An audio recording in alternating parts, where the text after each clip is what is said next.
On this video channel, I keep putting up some videos which gives you some tips and some elements of thinking process while approaching a particular surgery, and also there are some very fine patterns which I want you to recognize. So whenever there is an uneventful surgery, there is still always something to learn, and you should be able to recognize certain signs, and also if you have followed certain rules properly in that case or not.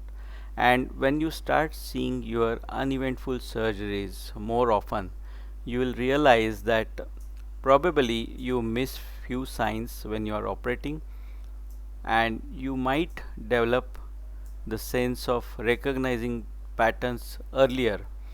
So a very regular case also, there are some places where you might be taking a bit more risk by not following certain rules.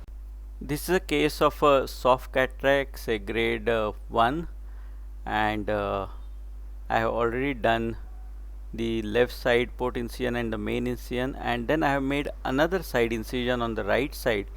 This is because I want to do capsulorhexis using cystitome here, and whenever I use cystitome, I always use the side port, that is a small port for doing the rhexis, that is to avoid any visco leak. I want the chamber to be always formed, and now as I proceed, the first flap is taken, it's flat on the anterior capsule, and I will always hold at this center of the triangle. So I am going to follow this center of triangle rule.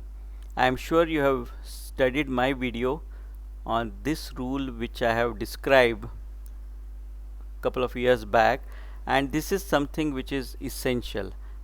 So I will give you the link of seeing that video as well, and when you come back, just check whether I am using that rule properly all throughout. And if I use that properly, you will find that the capsulorhexis with cystome becomes easy and reproducible. Now during hydrodissection, remember, you have to look at the signs like anterior movement. You can see that wave that goes to others, and I always tap on the other side. So many of you, once you do hydrodissection, you tend to tap on the same side. That should be avoided, and I could rotate it easily because you could see that the hydrodissection was proper and complete. Now here I am just changing the patient's head position because there was some water pooling there.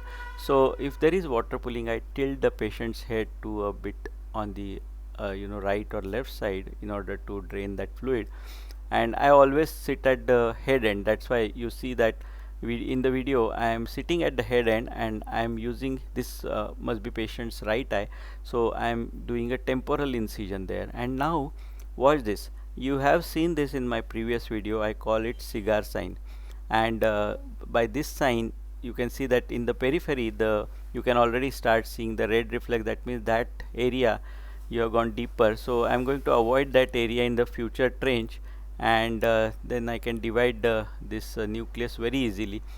And again, watch the position of the chopper. It's exactly horizontal at the deepest part of the groove. So this is a 1.5 mm long modified Sinski. I call it Patwardhan chopper, and you can use this horizontal position, so there is no cheese wiring, and you can divide it very easily.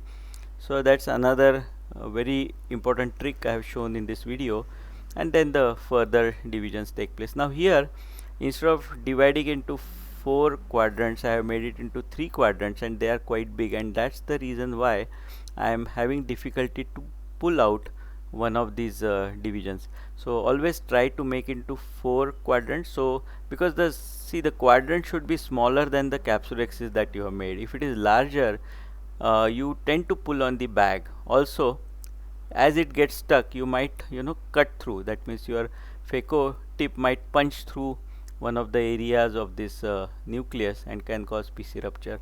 Now as I move on to the last piece, which is again a bit larger, you might have missed this point, but watch again. As I try to emulsify the last piece, the the tip goes through and through, and the piece is now lying subincidentally below the phaco tip, and it should have been avoided by using the left hand instrument, which is the Patwardhan chopper. Here it's a blunt instrument. So what I should have done, because here there is a high risk of punching through and through and causing a PC rupture, which was avoided in this case, but because of the better fluidics of this machine. But remember, what I should have done here is that use that chopper under the phaco tip, and I should have pushed that piece right in front before giving phaco further. So that is something I should have done.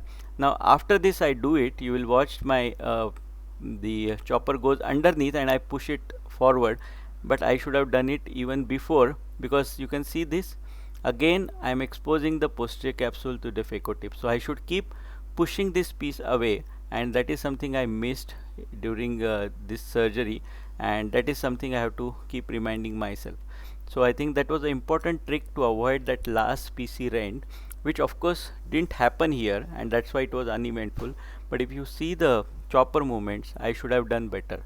So just go back and watch this video again. You will find that in your uneventful cases also you are probably doing those mistakes, which ultimately result in complication in one of the cases. Thank you so much for watching, and do comment and share these videos. Thank you.